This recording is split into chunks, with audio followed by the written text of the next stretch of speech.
Hello friends, I'm Mrs. Pushpalata Rahul Shinde, lecturer of English from Aryan College of Arts, Commerce and Science, Camp Pune. I have given one link here. In that link, we have already started the poem The Song of the Open Road. You can see the first two stanzas of that poem in that last video. So now we are going to discuss about the next two stanzas of the poem. In the first two stanzas, that poet has saw one road which has no end, and the poet is thinking that he has to suffer on that road, but he don't know where the road is going, and also he is not depends on the fortune because he is thinking that he is the creator of his own life. So we comes to know that poet is mentally strong and he is ready to have the journey on that road. So we'll see what is saying in the next stanza. Third stanza. The earth that is sufficient. I do not want the constellations any nearer. I know they are very well where they are. I know they suffice for those who belong to them. Means here the speaker seems to separate himself from others. He says the earth is fine the way it is. He does not desire to be any closer to the stars than he already is. He knows they are fine where they are, and he knows they are good enough for those who belong to them. This last line is in strong contrast to the rest of the poem, where the speaker emphasizes his free will and independence, which means he probably does not include himself in the group of people who belong to the constellations. He does not belong to them because he does not need them. Here, the poet has given a very nice example of the planets and the earth.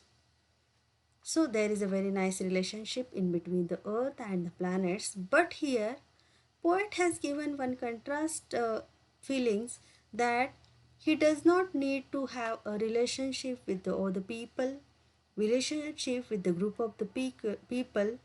Maybe he has that type of experiences in his life because he suffered a lot in his life, and freely he is convincing that point in front of the reader. What he is saying in the next stanza we'll see now. The fourth stanza. Still, I carry my old delicious burdens. I carry them, men and women. I carry them with me wherever I go.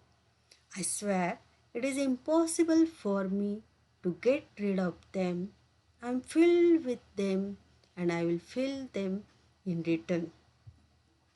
Here, white man's use of parenthesis here makes the stanza more of an aside than its own separate beings. It is almost an afterthought that the speaker decides to throw in, but it is still important to Song of the Open Road. Here, the speaker admits that he is not without his own problems, but instead of fretting, he relishes them. The reader can see this through White man's diction. His use of the word delicious is no accident. Through that word, Whiteman conveys the sense of relish the speaker feels for his burden. In the second line of the final stanza, the speaker admits to all that he carries them with him wherever he goes. This thought is continued in the final two lines of the poem. The speaker declares that he cannot rid himself of them. Instead, he and his burdens share a symbiotic relationship of sorts. He is filled with his burdens and in return he fills them. The speaker is stating here that his burdens do not define him, rather he accepts them and carries them with him wherever he goes. So once again, the poet is on the reality, and now he suffered on that road with whatever problems he has, whatever burdens he has, and he is ready to accept the reality of his life. So friends, now we'll move to the conclusion of the poem. The speaker of the poem is describing a trip on which he is embarking. He describes himself as being healthy and free, and he realizes he is the only person who is in complete control of his life. He chooses his own destiny because of his realization he does not have to wish or hope or pray for good fortune. He attests that he himself is his own good fortune, and that is all he needs. There is nothing that he is lacking. He will reach his destination on his own, and the earth will provide him with anything extra that is necessary.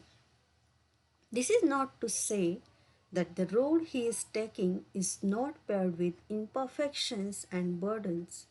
Rather than worry, however, the speaker has decided to take those burdens with him and deal with them as they arise. Whiteman separates his poem into four separate stanzas with the exception of the first stanza, which contains only 3 lines. The other stanzas contains 4 lines of verse. The poem utilizes free verse. The lines are unrhymed and of varying lengths. Song of the Open Road is told from the first person point of view, and the speaker, perhaps Whiteman, know himself very well. And here the poem is the best example of the free verse where the rhyme system is not observed and the rhythm is also not properly observed. So we can have a best example of free verse here.